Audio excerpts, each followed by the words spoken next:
రత్నైకల్పితమానతం హిమజలై స్నానంచ దివ్యాంబరం నానారత్న విభూషితం మృగమిదామోదాంకితం చందనం జాజీ చంపక బిల్వపత్రరచితం పుష్పంచ ధూపం తథా దీపం దేవదయానిధే పశుపతే హృత్కల్పితం గృహ్యతాం అని ఇక్కడ సృష్టించి పూజ చేయగలం. నీ ఒంట్లో ఓపికున్న నాడు తిరగకూడని వాటి వెంట తిరుగుతూనే ఉన్నావు. తిరిగావు సూర్యోదయ సూర్యాస్తమయాలనేటటువంటి రూపంతో పరమేశ్వరుడు నీ ఆయుర్దాయాన్ని గ్రసించాడు. ప్రత్యాయాంతి గతాః పునర్న దివసాః కాలో జగద్వక్షక లక్ష్మీస్తోయ తరంగ భంగ చపలా విద్యుచ్చలం జీవితం తస్మాన్ మాం శరణాగతిం కరుణయా త్వం రక్ష రక్షాధున. ఒక్క ఏడాది పోతే పిల్లాడు ఇంజనీరింగ్ లోకి వచ్చేస్తాడు.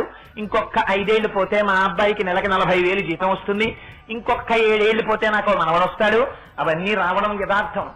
వీటన్నింటి కోసం నువ్వు తిరుగుతున్నది యథార్థం.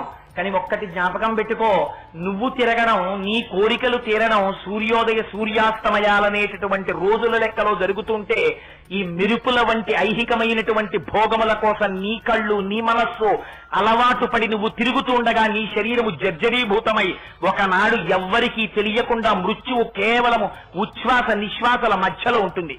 ఎప్పుడు ఆగిపోతుందో ఎవరికి తెలుసు. లోపలికి ఊపిరి తీశాక బయటికి వెళ్ళకపోవచ్చు, బయటికి విడిచిపెట్టాక లోపలికి తీయకపోవచ్చు. ఎక్కడుంది మృత్యువు? తీసిన ఊపిరి విడిచిపెట్టడంలో ఉంది, విడిచిపెట్టిన ఊపిరి మళ్ళీ తీయడంలో ఉంది. ఎక్కడ ఎవరికి మృత్యు ఉందో ఎవరికెరుక కనుక.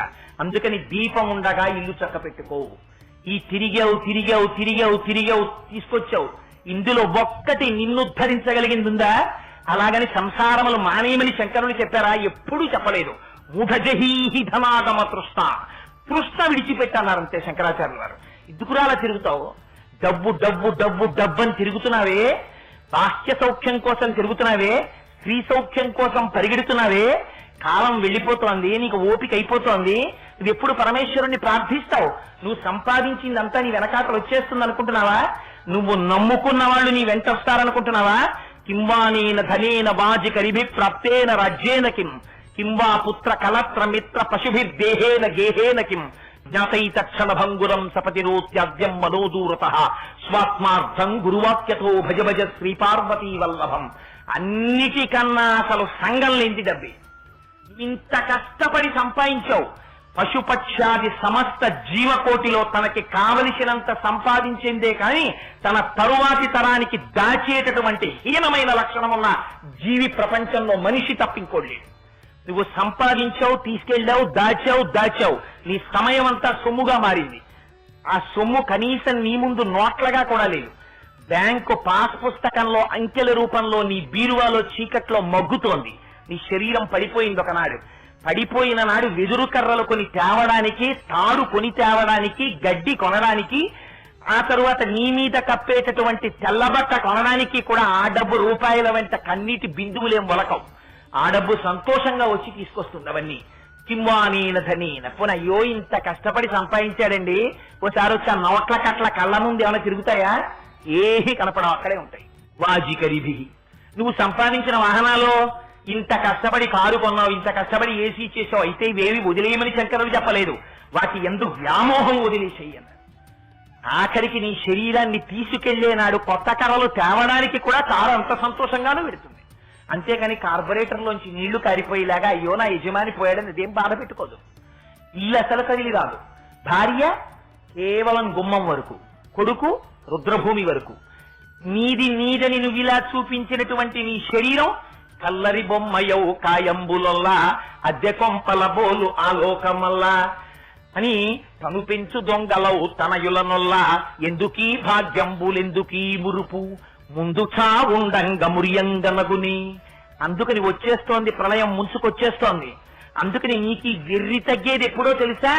నీకింక సమయం లేదురా. ఇంత జ్ఞానం, ఇంత దాని గురించి వైరాగ్యం, ఇంత భక్తి, ఇంత బోధ తరచి చూసుకోవడం. వైరాగ్యం అంటే ఏమిటి? శంకరులు అంటారు ఒక చోట, తెచ్చిపెట్టుకున్నది వైరాగ్యం కాదు. నువ్వు ఏదో ఆ వస్తువు వైపుకి వెళ్ళనన్నది వైరాగ్యం కాదు. అందుకని శంభోహో అన్నారు. సుఖమిచ్చి ఆ సుఖము కాదని తెలుసుకోవడం వైరాగ్యం. మనస్సు ప్రయత్నపూర్వకంగా ఏవి కష్టపడటి వైపుకు వెళ్లకుండా చేయడం కాదు, చూసి కూడా అది భోగము కాదని తిరస్కరించగలగడం, అది వైరాగ్యం. అందుకని అదిగో అటువంటి వైరాగ్య సంపత్తిని ఇయ్యగలిగినటువంటి వాడు శంకరుడు. ఆ అమ్మ కంటి చూపుందే అదంతా దయతో నిండిపోయిందిరా.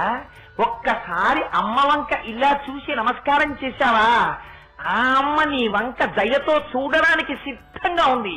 నిన్న చెప్పానే, ఉభౌ దర్వీ కుంభౌ మణిగణక సంభావిత గుణౌ తథానా పాణిభ్యాం అమృతరస మృష్టాన్న కలితౌ కళాఢ్యా కళ్యాణీ కలిత సదనా శ్రీ గిరతి శిరసస్యసౌ భ్రమర్యంబారచీతుమరిష్టార్థ విభవం.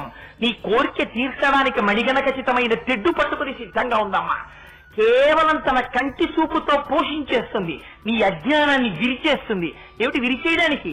నీ గొప్ప కాదు, నువ్వు సంపాదించుకున్నటువంటి అర్హత కాదు. ఏమిటి అమ్మలో ఉన్న గొప్పతనం? దరదలిత నీలోత్పల రుచ. ఆ అమ్మ కన్ను చల్లతనం తప్ప వేరొకటి ఎరగదురా. ఆ తల్లి ఎన్నడూ ఎర్రటి కన్నుతో చూడడం అమ్మకి చేత కాదు. ఎందుకని? ఆవిడ అమ్మతనమే ఆ లక్షణం. అమ్మ ఎప్పుడైనా కోపంగా చూస్తుందా? అమ్మకే కోపం వస్తే ఇంకా ప్రపంచం ఎక్కడ ఉంటుంది? అందుకే అంటారు హనుమ, తుల్యశీలావయో వృత్తాం తుల్యాభిజన లక్షణాం రాఘవోర్హతి వైదేహీం తం చేయమసి తే క్షణ అంటారు. సీతారాములు అన్నిటా ఒకరికొకరు సమానమైన రామచంద్రమూర్తి కన్నా సీతమ్మ తల్లి ఒక్క విషయంలో ఒక మార్క్ ఎక్కువ వేస్తున్నానన్నారు.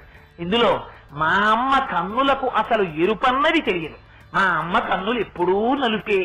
ఆ కన్నులు ఎప్పుడూ దయార్ద్రత్రయంతో దయని వర్షించేస్తూ ఉంటాయి.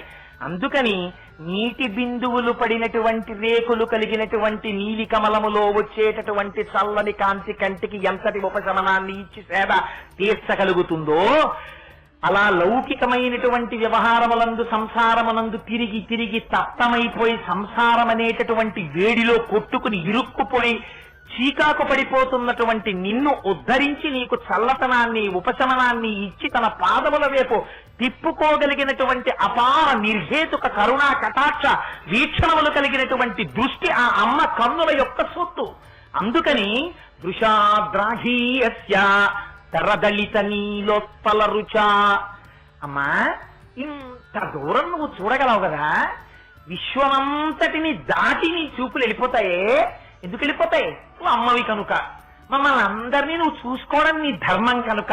అయ్యో నా బిడ్డలందరూ బాగున్నారా అని ఒకరు అడిగినా అడగకపోయినా చూసుకోవడమే ధర్మంగా చూస్తుంటావు కదా అమ్మ నువ్వు. మరి అటువంటి అమ్మవి కదా. అయితే శంకరులు ఎంత గొప్ప మాట వాడతారో చూడండి. వెంటనే రెండో పాదంలోకి వచ్చేటప్పటికి అంటారు, దవీయాంసం దీనం స్నపయ కృపయా మమపి శివే. శివే అంటారు అమ్మని. అమ్మవారికి సంబంధించినటువంటి నామములను, చాలా నామములను సౌందర్యలహరిలో వాడలేదు. కేవలం కొన్ని నామాలు మాత్రమే వాడుకున్నారు. పైగా ఎక్కడ రాక్షస సంహారం చేసినటువంటి ఘట్టములను ఒక్కటి కూడా సౌందర్యలహరిలో చెప్పలేదు. ఎందుకని? అలా చెప్తే మళ్ళీ రాక్షస సంహారం చేసినటువంటి అమ్మవారి యొక్క రౌద్రమూర్తి కనపడుతుందేమోనని కేవలం అమ్మతనాన్ని మాత్రమే చూపించారు. అదిగో ఆ చూపించడంలో అంటారు దవీయాంసం దీనం. అమ్మా, నేను ఎక్కడో ఉండిపోయానమ్మా, దీనుణ్ణి. ఎంత దూరంలో ఉండిపోయాను? నీ చూపు అంతటా చూస్తోంది, సమస్త విశ్వాన్ని చూస్తోంది. విశ్వాన్ని అని కూడా అనరు శంకరులు, విశ్వమును దాటిపోయి చూస్తోంది. ఇంత చూపు కలిగినప్పటికీ నేనెక్కడున్నాను? విశ్వంలో ఉన్నాను.